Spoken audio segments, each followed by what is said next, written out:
evening, ladies and gentlemen. Jai Hind.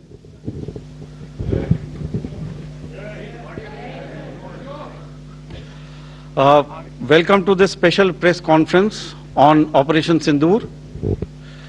We will begin with opening statements by the three senior officers to my right here, who have been directly overseeing operations during Operation Sindur. We have Lieutenant General Rajiv Ghai, Director General Military Operations, who will cover the aspects related to land domain. Air Marshal A.K. Bharti, to his right, Director General Air Operations, will provide insights on the air domain.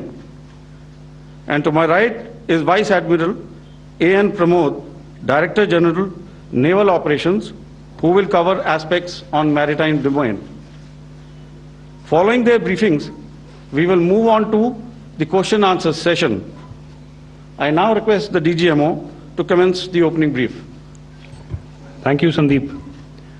A very good evening to all of you, ladies and gentlemen. You are all by now familiar with the brutality and the dastardly manner in which 26 innocent lives were prematurely terminated at Pahalgam on the 22nd of April. When you combine those horrific scenes and the pain of the families that the nation witnessed with numerous other recent terrorist strikes on our armed forces and defenseless civilians, we knew that the time had arrived to make yet another compelling statement of our resolve as a nation. Operation Sindur was conceptualized with a clear military aim to punish the perpetrators and planners of terror and to destroy their terror infrastructure. What I do not state here, of course, is the often stated determination of India and its intolerance to terror. It set into motion a very diligent and microscopic scarring of the terror landscape across the borders and the identification of terror camps and training sites. The locations that emerged were numerous, but as we deliberated more, we realized that some of these terror hubs were now bereft of any presence and had preemptively been vacated, fearing retribution from us. There was also a term of reference and our own binding, self-imposed restriction to target only terrorists and thus prevent collateral damage. There were 9 camps that you are now all familiar with, which were confirmed by our various intelligence agencies to be inhabited. Some of these were in POJK, while there were others that were located in the Punjab province in Pakistan. Nefarious places such as Muridke, the hub center of the Lashkar-e-Taiba, has over the years bred infamous characters such as Ajmal Kasab and the likes of David Headley. What followed was a careful scrutiny of each of these sinister locations, their layout, configuration, even the type of construction in each structure, and the terrain obtained around these. This was with an obvious intent to deduce and identify the exact vector that was required for their neutralization, as also the eyes in the sky that we would send up to ensure that we brought back evidence that we had indeed targeted what we set out to. The precise images of these engagements on that fateful and historical night have already been showcased during the first press statement on the 7th of May that was helmed by our Foreign Secretary. I have no doubt in my mind that we achieved total surprise, and those strikes across those 9 terror hubs left more than 100 terrorists killed, including high-value targets such as Yusuf Azhar, Abdul Malik Rauf, and Mudassir Ahmed, that were involved in the hijack of IC-814 and the Pulwama blast. The line of control was also violated soon after by Pakistan, and the erratic and rattled response of our enemy was apparent from the number of civilians, inhabited villages, and religious sites such as Gurudwaras that were unfortunately hit by them, leading to a sad loss of lives. The Indian Air Force played a major part in these strikes by engaging some of these camps, and the Indian Navy provided wherewithal in terms of precision munitions. The Indian Air Force obviously had their assets up in the sky, and I will here request Air Marshal Bharti, the Director General of Air Operations, to detail for you the methodology that the men in blue adopted to successfully manifest this mission. Thank you, Rajiv. A very good evening, ladies and gentlemen. It indeed is a difficult time that we have to come here like this and brief you. We could have done without this, but we had no choice. As the DGMO has detailed, the event was precipitated by the dastardly act at Pahalgam. The sequence of events have already been detailed. We carefully selected the targets, and out of the 9 selected targets, the target systems that were given to the Indian Air Force were the notorious training camps at Bhabalpur and Muridke, these being further from the international boundary.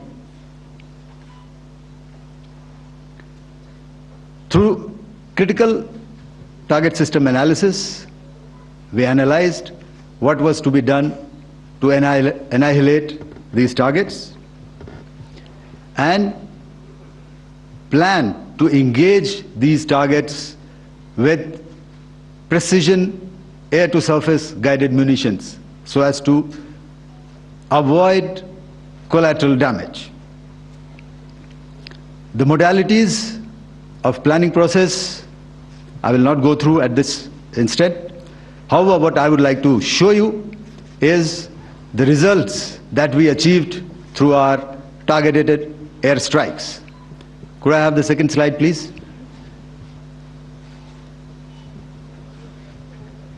Yeah, change, please.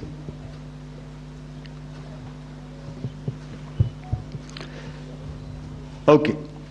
This is what the terror infra at Muridke looks like. If you see, north is as indicated, and to the right is east, where the international boundary lies. Could we have the next slide, please?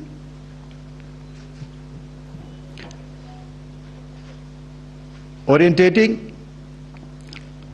Just go back to one slide. Okay. Please have a look at this red building, the series of buildings out here, and this empty ground. Next.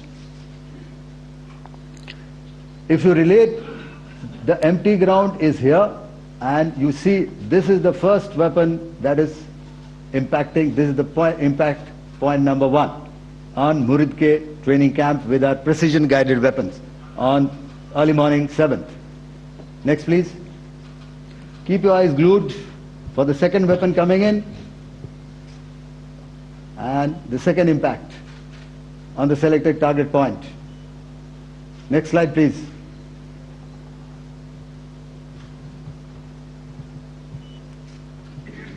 Third weapon, third impact. Continue. and fourth weapon, fourth impact. So through these targeted and precision targeting, we addressed the target at Murid Cave, which was the terrain infrastructure. Can you hear me? All right. Okay, I'll come closer to the mic. Now we go to the next target, which is the Bhavalpur training camp. Next slide, please. Okay, just wait. So the effect, if you see, the impact point, if I can point out, this is the impact point. The ammunition has gone through the roof and it has created a blast inside, the photographs of which you would have, all of you would have seen.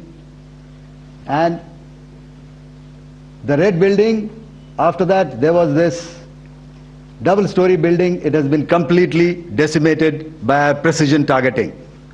Next, please. The target system, which was in the north, a series of buildings. I will show you how it looked. Next. Completely destroyed by our precision targeting. Next. Now coming to Bhavalpur, this is the target complex that we are dealing with, a fairly large target complex. So we had to carefully choose the points that we needed to address, which were high value and which would meet our stated objectives of eliminating the terrorists. I would like to draw your attention to this red canopy, and in relation to that I would cover the targets. One target system is a series of buildings here, other one here, and other one out here. Next slide, please. This is how it looked before, and this is how the building looked after the impact of the weapon, and orientation in relation to this red canopy you can see here. Next, please. Before, next, and after. The roofs have completely collapsed. Next. This is the target system. Next.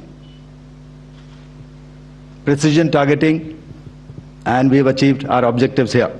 Next. All right, so that was what we did on the 7th. Our objective was to address these two terrorist camps, and that we did with precision. And thereafter, we maintained a robust air defense posture, because remember, our objective was to target the terrorists and terrorist infrastructure, not any other infrastructure, not the Pakistani military, not the Pakistani any other infrastructure. So that is what we have maintained on the 7th of May.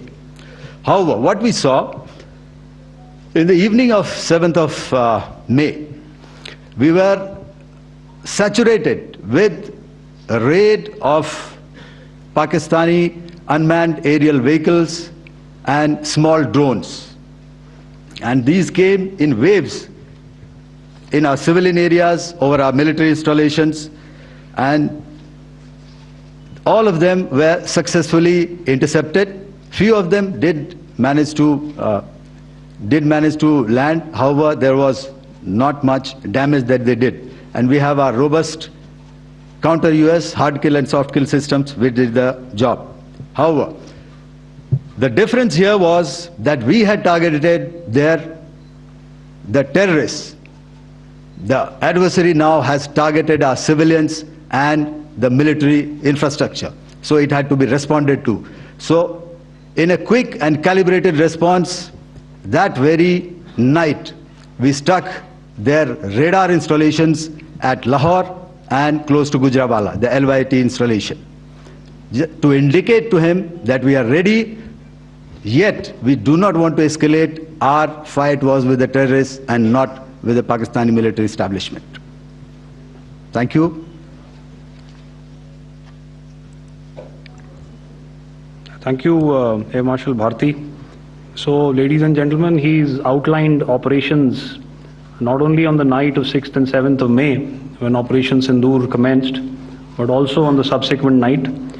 Being well aware and familiar with the congenital and impulsive nature of our adversary, and even though we did attempt to reach out and communicate our compulsions to strike at the heart of terror to my counterpart in the immediate wake of Operation Sindur, the request was brusquely turned down, with an intimation that a severe response was inevitable and in the offing. We were, of course, prepared. Operations on the 7th and the 8th, Air Marshal Bharti spoken about. On the night of 8th and 9th of May, they flew drones and aircrafts into our airspace all across the borders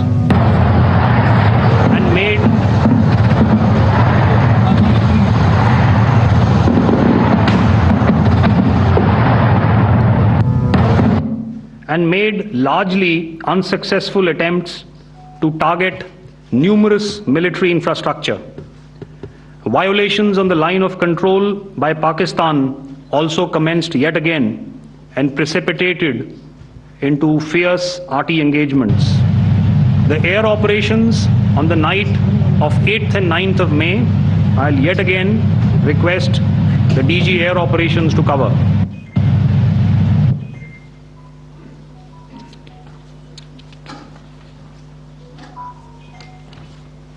So I just covered what happened on the night of 7th and 8th.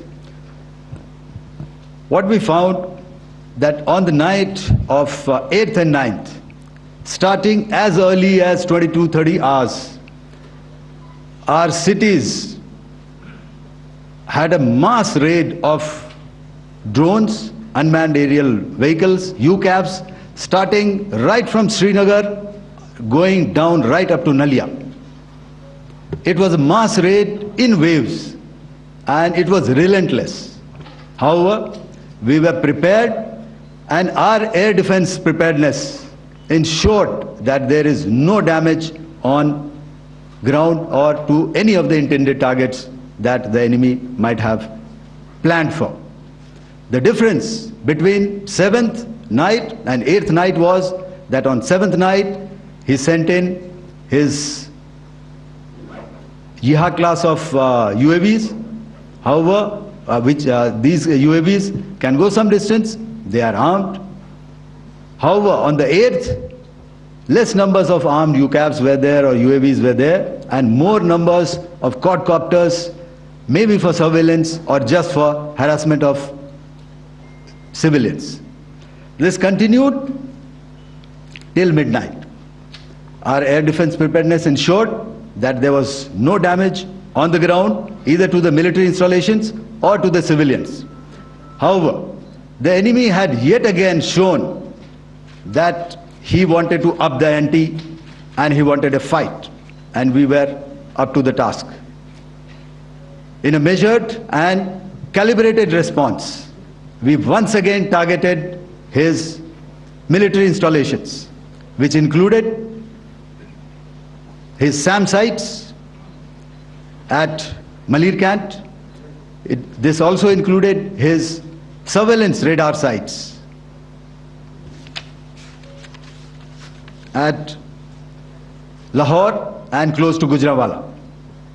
These were suitably addressed, and thereafter his drone attacks continued even till morning, which we countered, and during the daytime there was some respite.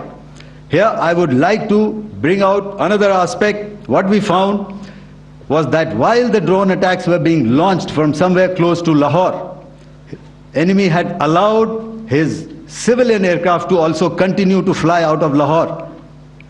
Not only his own aircraft, but international passenger aircraft, which is quite insensitive, and we had to exercise extreme caution, even at the cost of some tactical disadvantage, to ensure that there is no damage to any of the civilian aircraft. And this was also brought out in our press briefing during the day.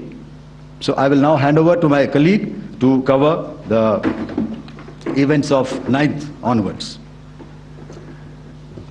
On land, we also undertook certain measures such as deployment of air defense and electronic warfare assets to establish an integrated grid with the Indian Air Force, and I have seen and heard some of you wax eloquent about the benefits of such an architecture when it comes to negating and combating air intrusions. We also carried out deployment to include movement of our forces in the land, sea, and air domains. The night of the 9th and the 10th of May saw similar intrusions by drones and aircrafts, and this time there was a concerted effort to target airfields and some very, very important logistic installations, albeit yet again unsuccessful and denied gallantly and efficiently, I must say, by the integrated Indian Air Force and Indian Army Air Defense. We further strengthened our deployment and also initiated some pressure points to send a very clear and unambiguous message to the other side to desist from any misadventures on land. Some of the airfields and dumps saw repeated attacks in waves from the air. All were thwarted. The Pakistan Army has reported to have lost approximately 35 to 40 personnel in artillery and small arms firing on the line of control between the 7th and the 10th of May. What the other side had probably also not reckoned with was the speedy and precise turnaround and hit back by the Indian Air Force. And I will yet again ask Air Marshal Bharti to speak about these significant and game-changing strikes. I will thereafter request Vice Admiral Pramod, my colleague and Director General of Naval Operations, to tell us about some very telling naval maneuvers in the Arabian Sea that exerted pressure on the night of 9th and 10th of May. Over to you, sir. Thank you. Commencing about 2000 hours, that is 8 p.m. local time, on 8th of May, several Pakistani unmanned aerial systems, drones, combat vehicles attacked multiple IF bases. These included Jammu, Udhampur, Pathankot, Amritsar, Bhatinda, Nal, Dalhousie, Thois, Jaisalmer, Uttarlai, Falodi, Nalia. These were almost simultaneous and they came in waves. All our AD guns and other systems were waiting for them. All these waves were neutralized by our trained crew using the air defense systems that they have, and also some of them were utilized using our legacy systems like Pechoras and IF Summer, which we have recently acquired, and some were neutralized by the Garud snipers. There was no damage on ground from these incursions and these mass raids, if I could call them, from the Pakistani side. However, following these relentless attacks on our air bases, on our forward positions, and on our civilian targets, this was time to convey some message to our adversaries. And therefore, a decision was taken to strike where it would hurt. And towards that, in a swift, coordinated, calibrated attack, we struck his air bases, command centers, military infrastructure, air defense systems across the entire Western Front. The bases we struck include Chaklala, Rafiki, and mind you, Chaklala is Islamabad. Rahim Yar Khan, Sakar, sending a clear message that aggression will not be tolerated. This was followed by strikes at Sargoda, Bholari, Jacobabad. We also struck the C2 centers at Murid, the UAE complex at Murid, Rafiki, radar at Chunia, which I will show you, Rahimyar Khan airfield, and the unmanned combat aerial vehicle hangar at Sakar. I would like to reiterate here that we have the capability to target every system at these bases and more. However, it was only a measured response to instill good wisdom to our adversary to refrain from further escalation. IF response was directed only at military installations, avoiding civilian and collateral damage. I would now like to show you some of the effects that have been achieved as a result of our air operation.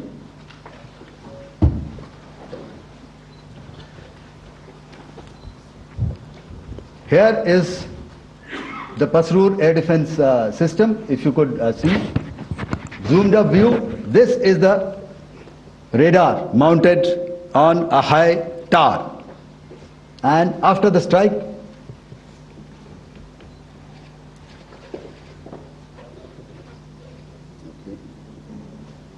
let me manage. Thank you. Can you hear me? Yeah, thank you. And after the strike, this is what has happened. This radar has been taken out, completely burnt. Next slide, please.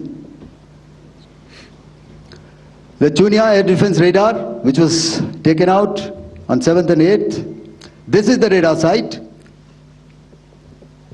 A blown up photograph, once again, on a tower. Not very clear, but what you see very clearly is the after effect after we have struck. The radar head has been completely decapitated. Next slide, please. Arifwala air defense radar. In this complex, you see how it looked before, blown up image, and after really blown up. Next. Now coming to Sargodha airfield. Remember, this is one of their important airfields wherein they have a lot of assets, F-16s, other assets which they keep getting, training institutes. And we have stuck this airfield. It is not, if you zoom in here, then one impact point here on the runway and second impact point of our weapon, precision weapon on the runway. And if you see this blown up repairing going on, same here. Next. Rahimyar Khan. This is the area we have struck. A deep strike out here and one complex here.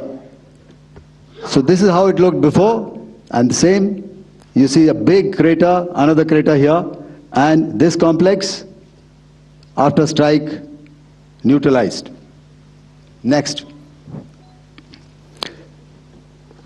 Chaklala airfield, Noor Khan, once again a major air base, a lot of their logistic assets out here.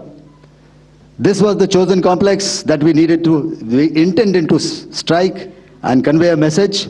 Next slide, please. This is how it looked before, and this is how it looked after our strike. Next. Sakar. We chose the radar site at Sakar.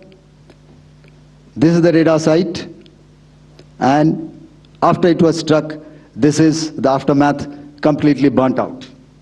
Next, please. Aircraft shelter.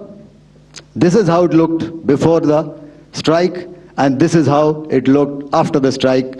The roof of the buildings completely caved in and burnt. Next. Bolari airfield, aircraft hangar.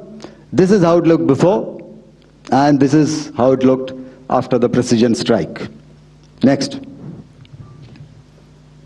Jacobabad, aircraft hangar, and this is how it looked after. Next.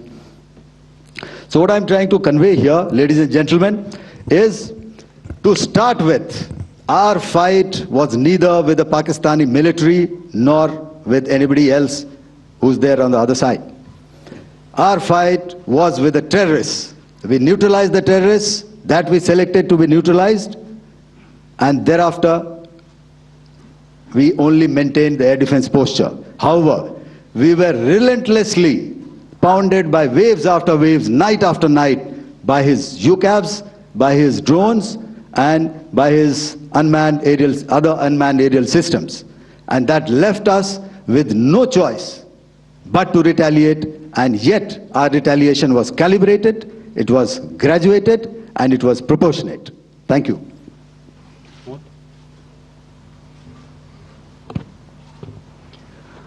Good evening, ladies and gentlemen.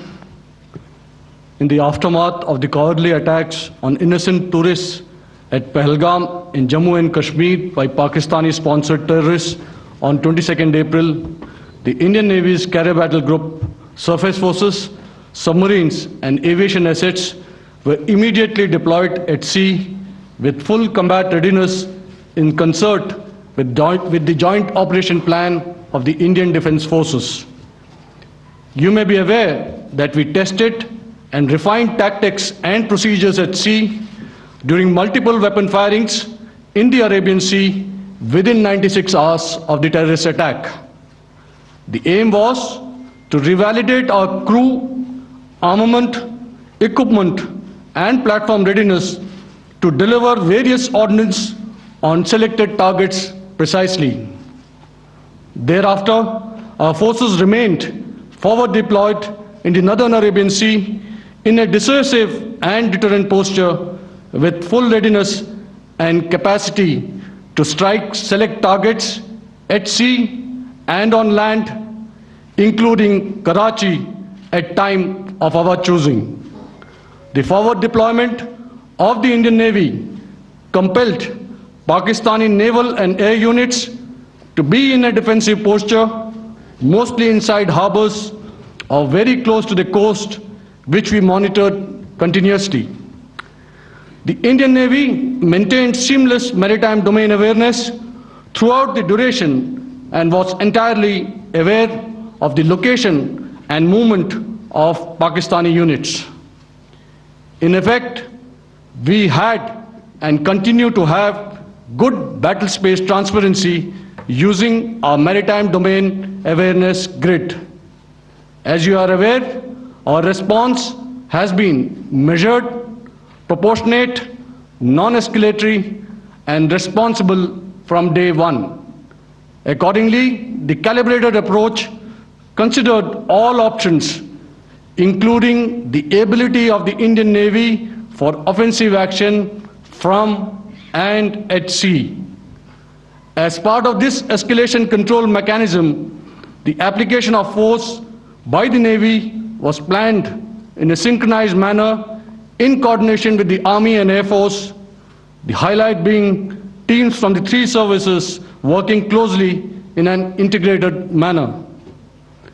Along with the kinetic actions by the Indian Army and Indian Air Force, the overwhelming operational edge of Indian Navy at sea contributed towards Pakistan's urgent request for a ceasefire yesterday. As we speak, Indian Navy remains deployed at sea in a credible deterrent posture to respond decisively to any inimical action by Pakistan or Pakistan-based terrorists. Thank you. Samno Varna, Jai Hind. Now I'll hand over to Director General Military Operations for further proceedings. Ladies and gentlemen, on the 10th of May, in the morning, even as we were getting into a huddle to wargame the events of the previous night, a routine exercise, I received a message on hotline from my counterpart in Pakistan seeking my willingness to communicate. Since our initial aim was to strike at terror camps, and all our actions in the subsequent days were in response to the intrusions and violations by the Pakistan Air Force and its army, it was decided that I would indeed speak with my counterpart.